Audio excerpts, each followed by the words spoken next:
Bonjour les amis, j'espère que vous allez bien. Donc aujourd'hui on va se retrouver pour une autre vidéo. Donc j'avais déjà fait plusieurs tutos sur ce véhicule là, donc c'est une E46. J'en ai une deuxième que j'ai peut-être pas montré sur YouTube.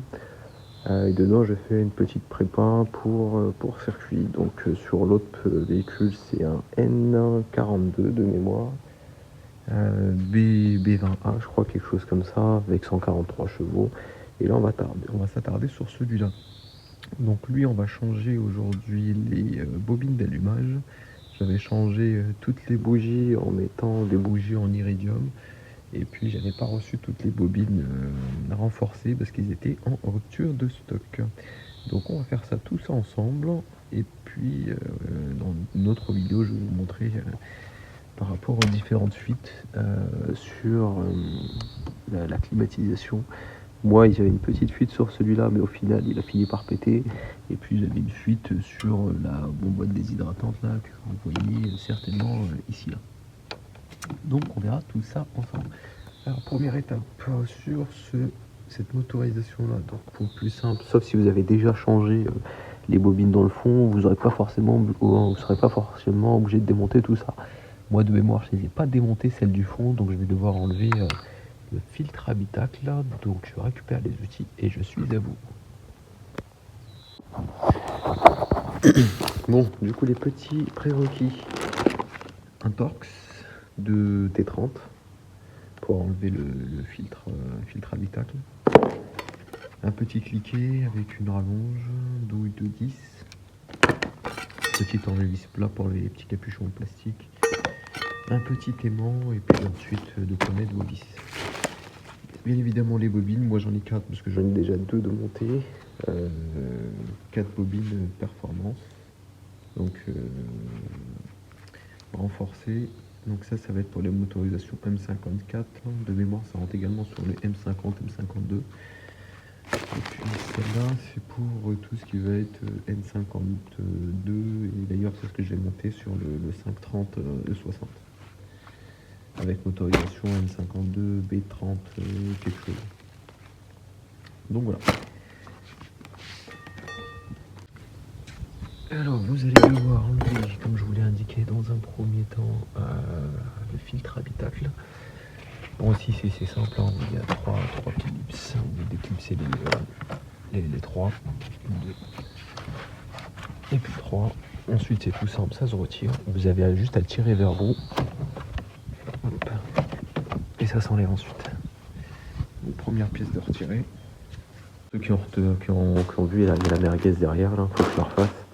J'ai commencé à tout poncer et je vais l'apprêter. Je suis pas carrossier, mais je vais vous montrer toutes les étapes. Et puis le plateau d'ailleurs que je vais devoir refaire et on le fera en vidéo. Alors du coup, vous enlevez ensuite le filtre. Il va falloir que je le change. Moi j'ai mis un filtre avec particules, je sais plus quoi, charbon actif, pour enlever tout ça. Donc là, l'outil qu'on avait préparé.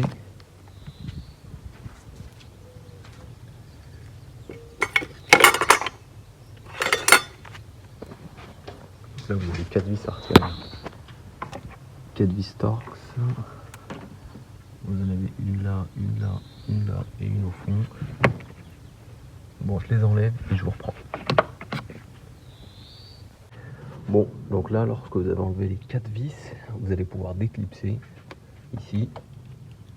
Vous avez un premier clips là, un deuxième, un troisième et un quatrième. Donc là, vous faites attention pour ne pas péter les clips de derrière. Donc ensuite, vous l'enlevez.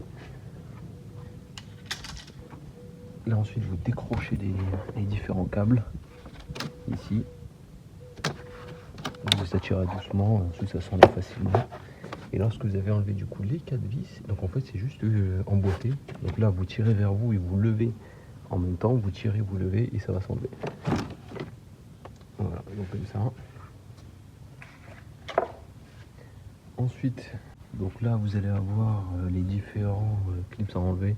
Des fois ça s'enlève facilement ici, mais moi je préfère enlever tout d'un coup. Donc il y a 4 petits clips à enlever. Donc un ici, un deuxième là, un troisième dans le fond ici, un quatrième. C'est assez simple. Vous faites attention parce que ces pattes se cassent facilement. Hop. Faites attention de ne pas qu'il tombe derrière. Donc j'ai enlevé les 4 clips vu que je tire j'ai pas ma sangle pour tenir la caméra. Donc j'enlève les 4 clips et je suis à vous. Lorsque vous avez enlevé votre 4 clips, donc vous aurez des écrous ou des vis à enlever. Donc c'est des taille 10 avec une aiguille de 10.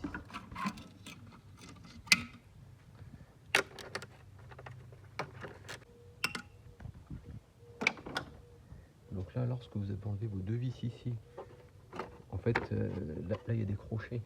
Il y en a ici devant, il y en a deux, il y en a un ici, un ici. Donc il faut que vous leviez de ce côté et vous tirez. Donc ça va sembler facile. Alors, il y a les crochets en question, c'est ceux-là. Faites attention de ne pas les péter parce qu'après ça va claquer s'ils sont pétés pendant que vous roulez. Donc là, vous les enlevez. Ensuite, vous faites pareil de ce côté-là. Donc là, ça va être des écrous ici pour les deux côtés. Côté injecteur, c'était des vis. Et puis là, du coup, ça va être des écrous. Et je dévisse les deux vis et ensuite, je vous reprends. Bon, du coup, les deux vis ont été retirées. Donc là, il va falloir dévisser le bouchon avant. Dévisser, hop. Lorsque c'est dévissé, vous avez juste à soulever en soi. Vous remettez votre bouchon. Donc voilà. Alors, moi j'avais remplacé ces deux-là. De moi, cylindre 2 et puis 2 et 5, parce que j'avais des ratés. Initialement, j'avais que des bobines BMW. D'origine, c'était celle d'origine. Ensuite, j'avais plusieurs ratés d'allumage. Et je les avais remplacés par des bobines que j'avais achetées sur Autodoc de mémoire. Une quarantaine d'euros, je crois, à l'unité. Et au final, c'était de la pure double. Donc, les bobines Bérou, c'était de la pure double. Et je continue à dire que c'est de la double parce que ça ne vaut rien. J'avais des ratés d'allumage au bout de 6 mois d'utilisation, je crois.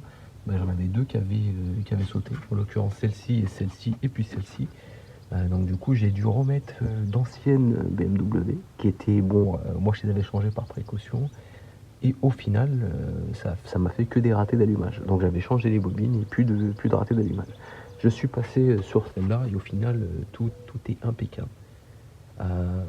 Donc au final, pour quelques euros en plus, moi je vous conseille de passer directement sur des bobines renforcées. Vous aurez plus de soucis. Donc voilà, on va changer du coup celle-là. On va en faire une ensemble. Après, bon, ça va être le même pour tout. Ici, c'est un petit crochet à soulever. Moi, je le prends par en bas. Je le pousse. Hop. Vous débranchez. Et puis ensuite, le bruit de 10. Alors, ça va être galère un petit peu à l'imam, mais on va le faire ensemble.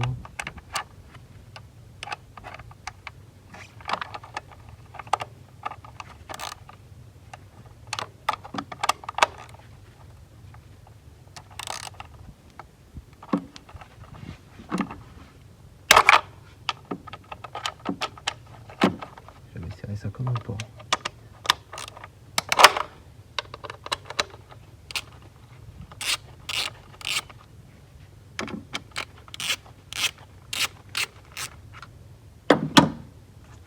Et moi, j'avoue que c'est galère.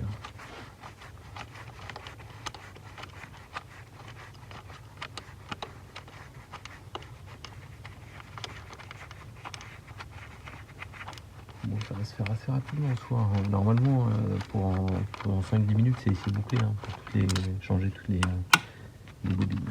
Bon, je vous conseille de les changer avec les bougies. Mettez des bougies en iridium, c'est 100 fois mieux. Et puis voilà.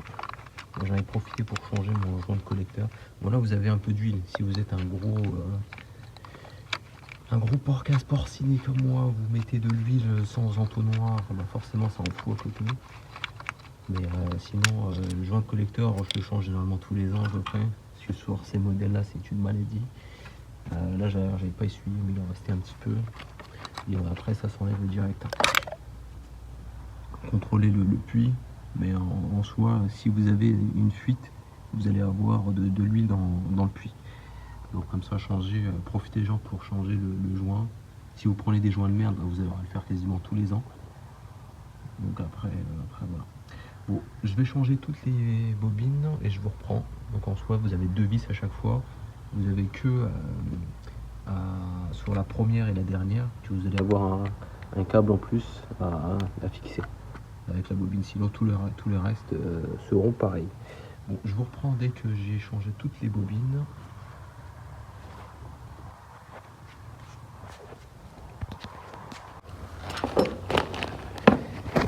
Bon, dans un des puits, j'ai trouvé ce caoutchouc. Donc ça appartenait à l'ancienne bobine Bérou.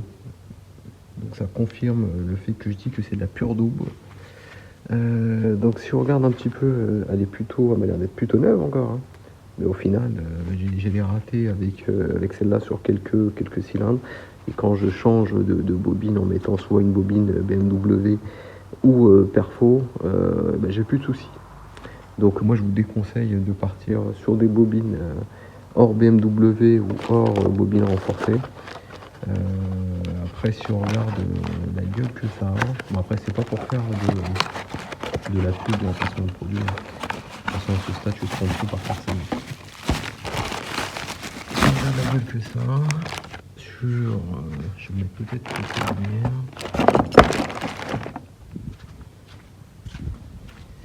Alors.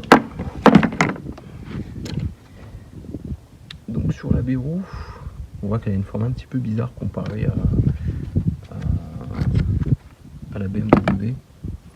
Donc on est plutôt sur les formes, si on compare les trois, celle qui se ressemble le plus c'est une BMW, c'est celle de chez HP Ignition. Vous voyez, elle a la même forme exactement que celle de BMW. Donc déjà j'ai envie de vous dire, partir sur un truc un petit peu carré chelou, clairement. Et on va dire ça a été prouvé, c'est vraiment de la double. En tout cas moi, mauvaise expérience côté Bérou. Après peut-être qu'il y en a qui ont eu une très bonne expérience, tant mieux pour eux, mais moi j'en retire que du négatif. Bon, j'ai fini de les monter et puis je vous reprends. Bon, du coup toutes les bobines sont montées, tous les puits ont été inspectés, donc pas de fuite dans les puits, pas d'objets non identifiés dans les puits également. J'ai profité rapidement pour passer un petit coup de souffler les pommes et tout monter. Donc vous faites le remontage dans le sens inverse. Donc vous mettez le cache en remontant le bouchon, vous mettez votre cache ici et puis le filtre. Moi je vais pas le changer maintenant parce que je vais m'occuper dans la prochaine vidéo de m'occuper de cette durite là. Donc j'ai déjà changé la première bonbonne déshydratante qui est en dessous. Et puis ensuite je vais faire tout ce qui va être vidange, mais ça j'avais prévu de le faire prochainement. Donc voilà. Donc pour info, ça c'est un véhicule qui va rester entièrement d'origine. C'est on va dire plutôt le daily celui-là. Et puis l'autre BMW, donc on fera le projet ensemble. Donc je vais faire soit je mettrai un V8 ou un M50 B25. Je verrai. J'ai pas encore réfléchi, ou un moteur japonais, je sais pas encore. Donc je verrai ce que je trouverai sur le marché à ce moment-là. Donc j'espère que la vidéo vous aura plu les amis, et n'hésitez pas à vous abonner. Donc je sais que j'ai été pas mal absent ces derniers temps, mais là du coup je serai beaucoup plus présent.